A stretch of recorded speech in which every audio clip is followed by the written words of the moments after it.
Olá pessoal, de volta aqui agora, dando continuidade ao nosso estudo sobre os coeficientes da função do segundo grau. Agora nós vamos passar para a análise do coeficiente C, que está presente na expressão da função do segundo grau.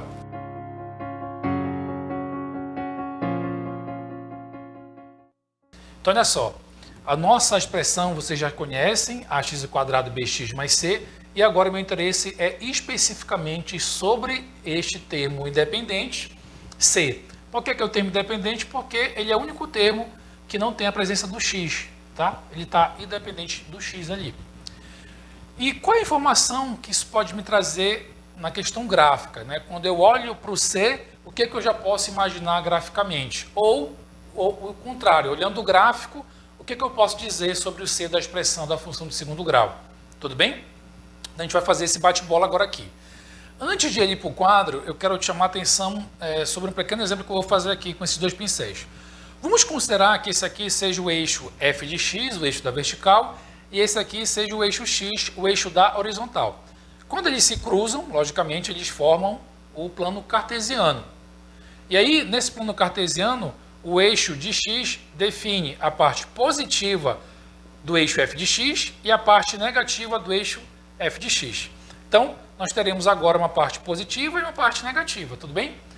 E o que aquilo interfere? Olha, se o valor do c da minha função do segundo grau ele for positivo, isso significa dizer que o gráfico da minha função do segundo grau, que é uma parábola, vai interceptar o eixo f de x na parte de cima, ou seja, na parte positiva.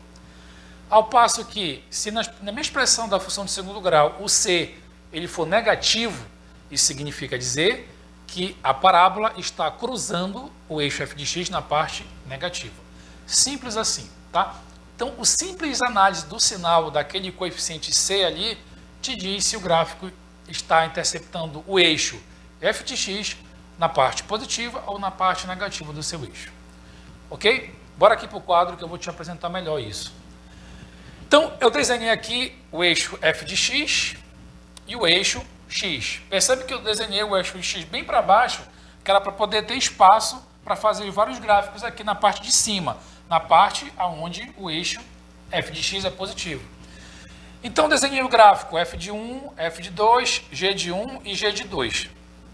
Esses gráficos, logicamente, eles estão dispostos em várias áreas diferentes, inclusive com concavidades aí, contrárias. Mas o que eles têm em comum é que todos estão cruzando o eixo f de x, o eixo que está na vertical, na parte positiva. Então eu posso afirmar para vocês, por essa simples observação, que todas esses gráficos aqui, a expressão deles possui o c positivo. Com certeza. Tá ok?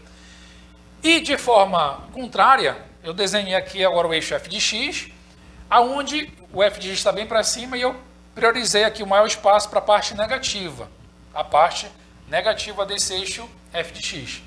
E aí todos esses gráficos, f de 3, f de 4, g de 3, g de 4, que estão também dispostos em vários pontos e inclusive com concavidade para baixo, todos eles também estão cruzando o eixo f de x na parte negativa. E aí nós podemos afirmar com certeza, isso aí é uma certeza, que todos esses possuem na sua expressão o c negativo. Tudo bem? Então, quando eu fosse desenhar a expressão, para todos esses, o c seria negativo. Então, é simples assim.